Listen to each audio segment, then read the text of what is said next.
Hello, welcome to the Stage of Greatness. I'm Danielle Francine, and I am here with you today, just with me. So, I want to talk to you guys today about the importance of your morning and like setting the stage for your day.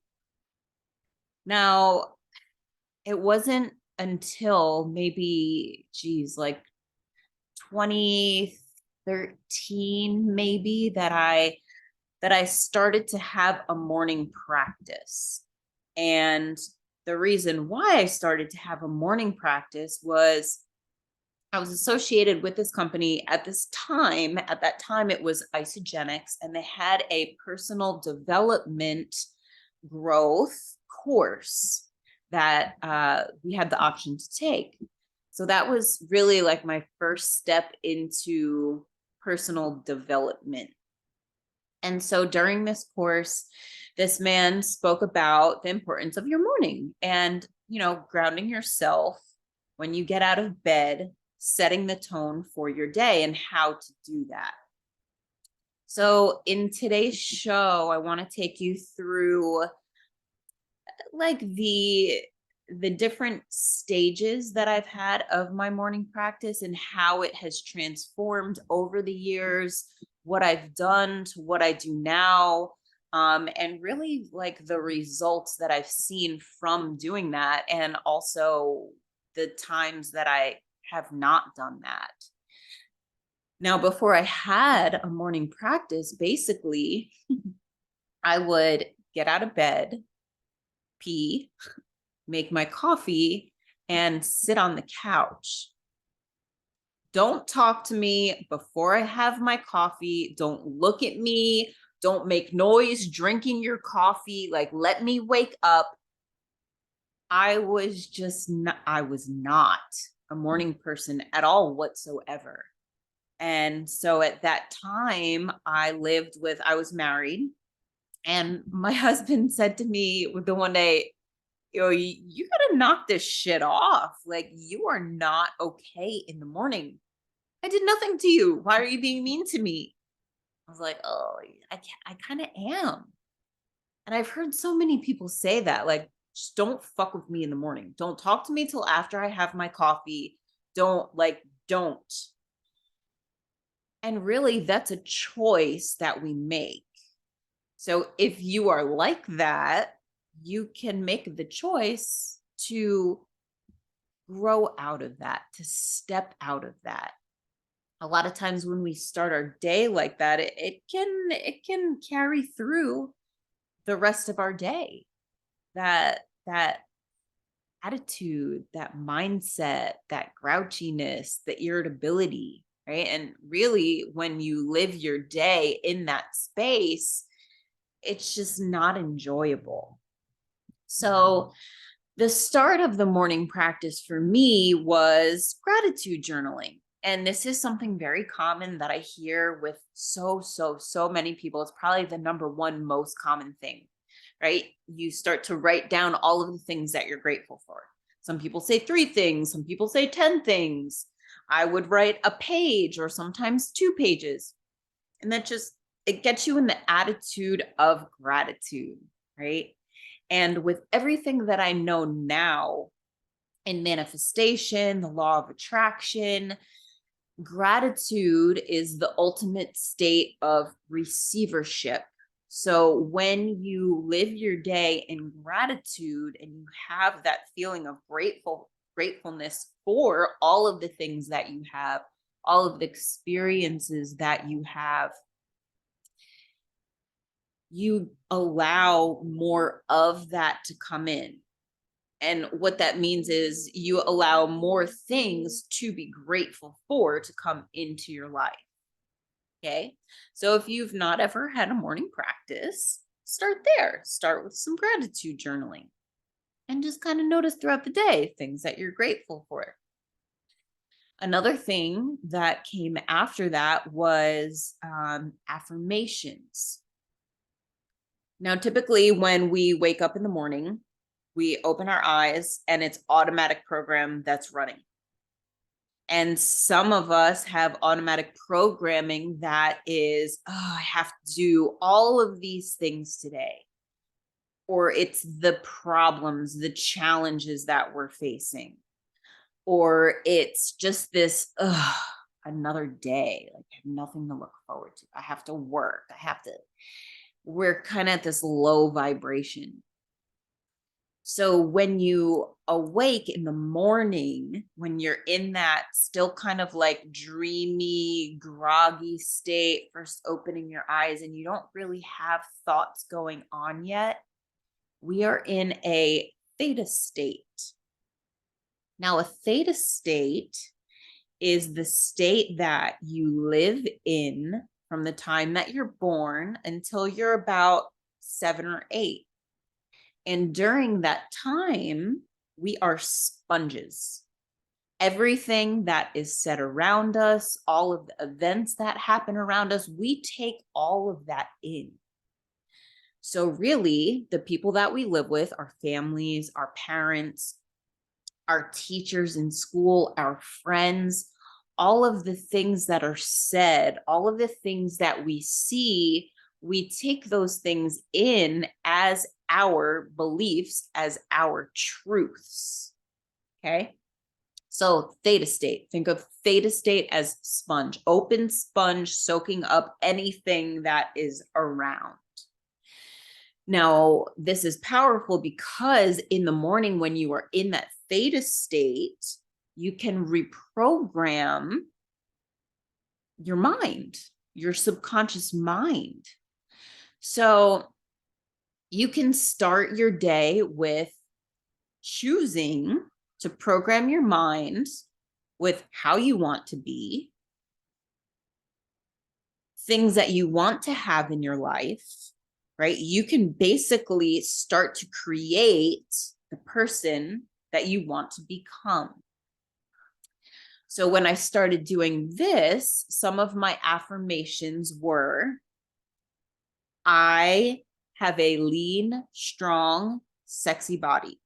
At that time, I wasn't that lean. I really wasn't that strong, and I didn't feel sexy. Okay. I am abundant. I have more money than I can spend, save, and share. I'm sorry. I always have more money than I can spend, save, and share. I have so much love in my life. I receive love and I give love all day long. So as you start to say these things, as soon as you wake up in the morning, it starts to reprogram your minds. You could say them, before you go to sleep as well, or throughout the day.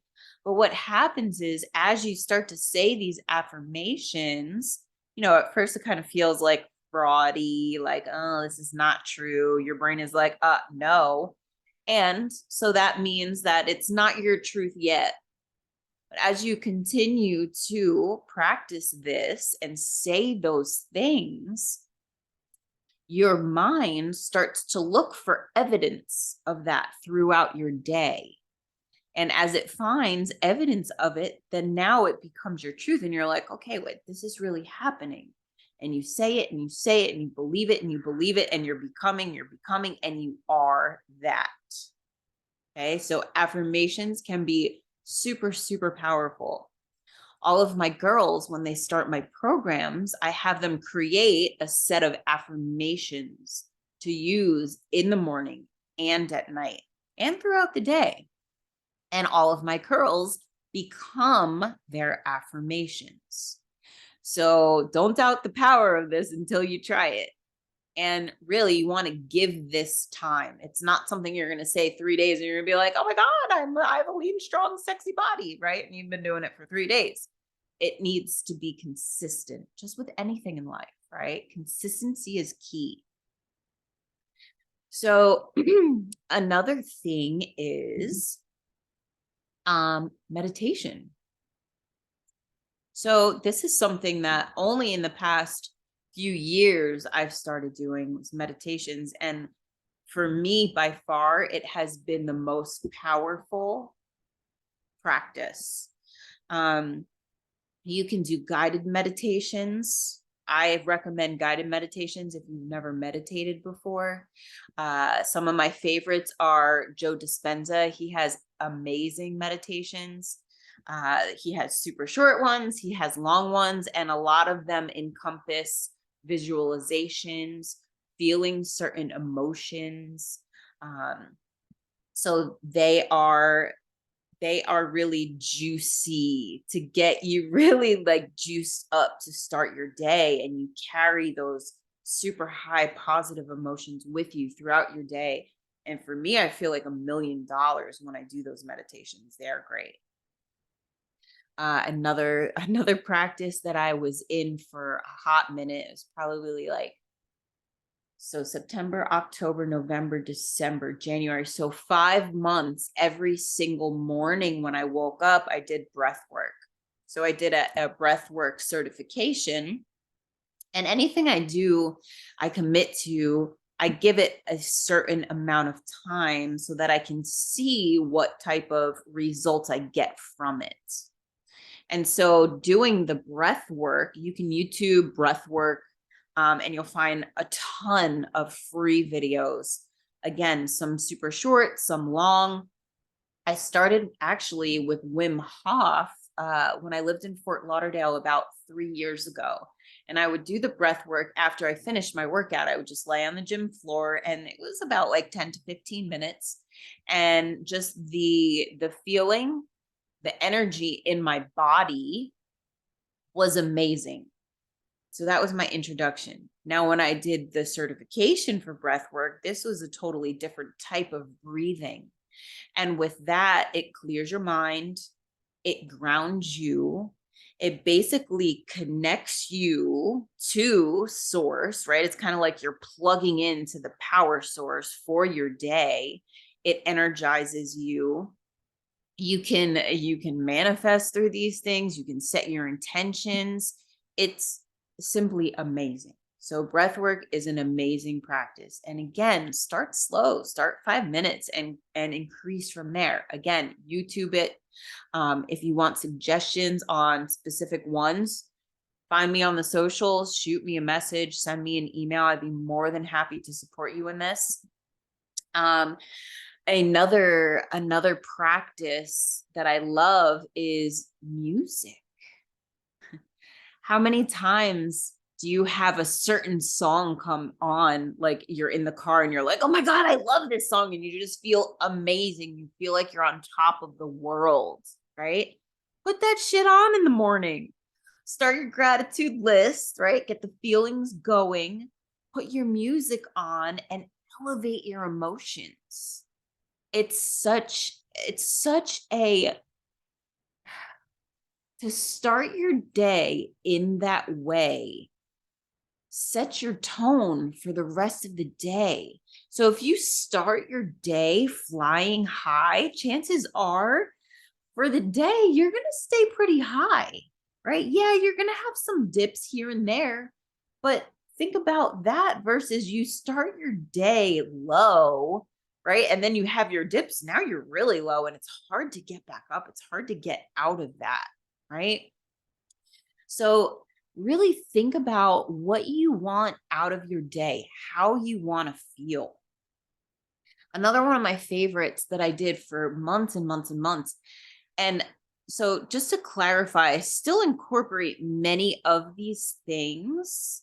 It just depends on the day and what feels exciting, right?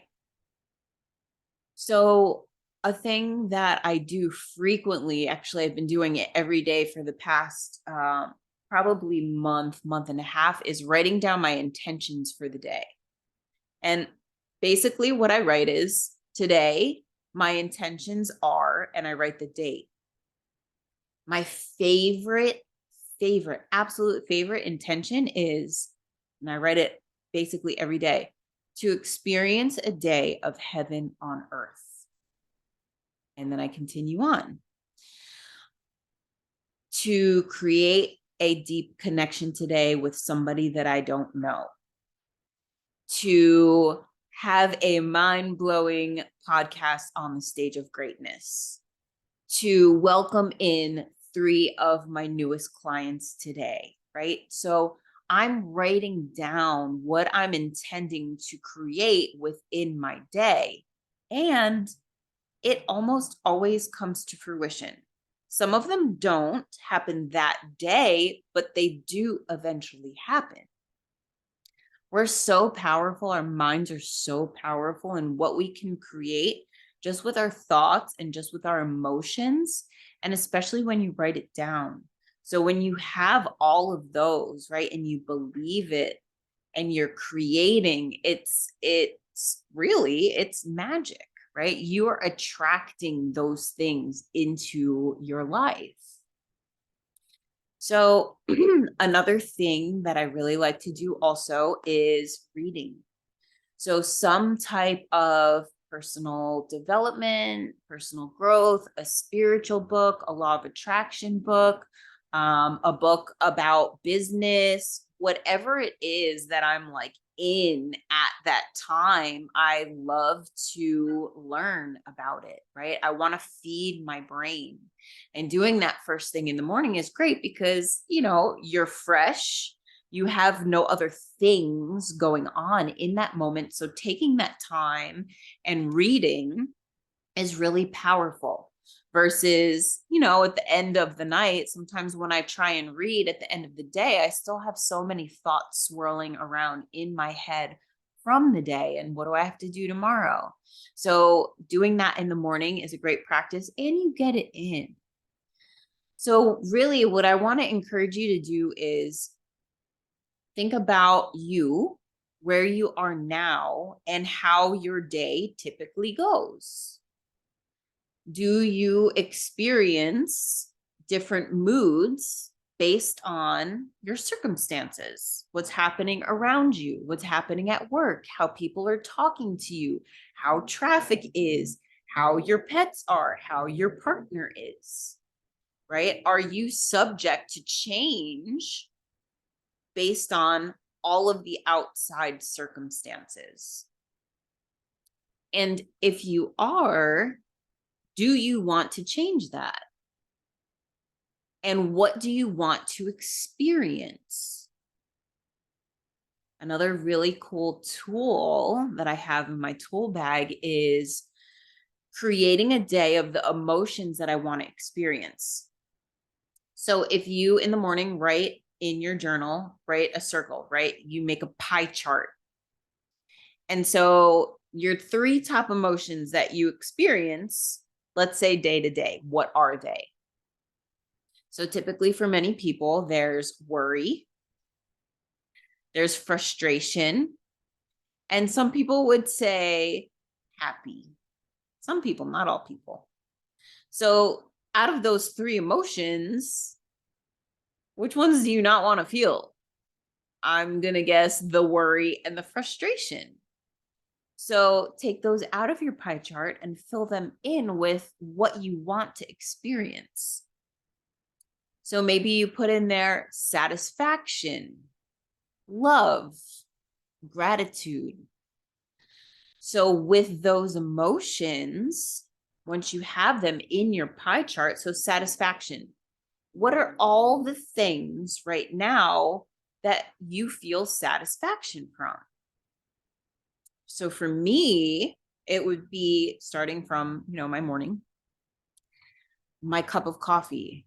It's so satisfying. I make it exactly the way I want it with a little bit of sweetener in it, a little bit of flavor. It's delicious. I have my pre-workout snack, which is usually like a Nutri-Grain bar in the microwave. So it's warm. It's so satisfying. It's so good. I love sitting with those. I get satisfaction from the music that I listen to. I get satisfaction from my workout when I'm done with my workout. I get satisfaction from putting my top down in my car, driving home and feeling the wind in my hair. I get satisfaction when I get home and I see my animals and I eat my delicious breakfast that I make, right? Gratitude. I feel gratitude for all of those things that I feel satisfaction for. I feel happiness from all of those things that I feel satisfaction from and gratitude from. So you'll start to see that with your pie chart, a lot of those things, they all tie in together. So becoming aware of those emotions that you can experience from those events, when you go through them, you cultivate those feelings, and now boom, they're right there and you're feeling them instead of not being present and being like, oh my God, I'm so worried about blah, blah, blah. Does that make sense? So I invite you to take any of these practices, try them all out. Try one for a week and then try another. See what you like best and see how you feel doing them and how you feel throughout the rest of the day. See if your day changes. If you notice that, you know, I feel like my day is so much easier. I'm so much happier throughout my day. People are so much nicer to me throughout my days. It's because you're changing you're changing your mindset, you're changing your emotion, and you're setting your tone for the day.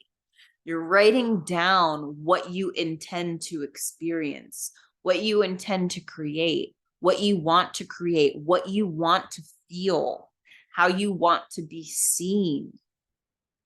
So if you do any of these things, all of these things, I would love to hear about your experience. Find me on the socials, send me an email, drop a comment on the podcast.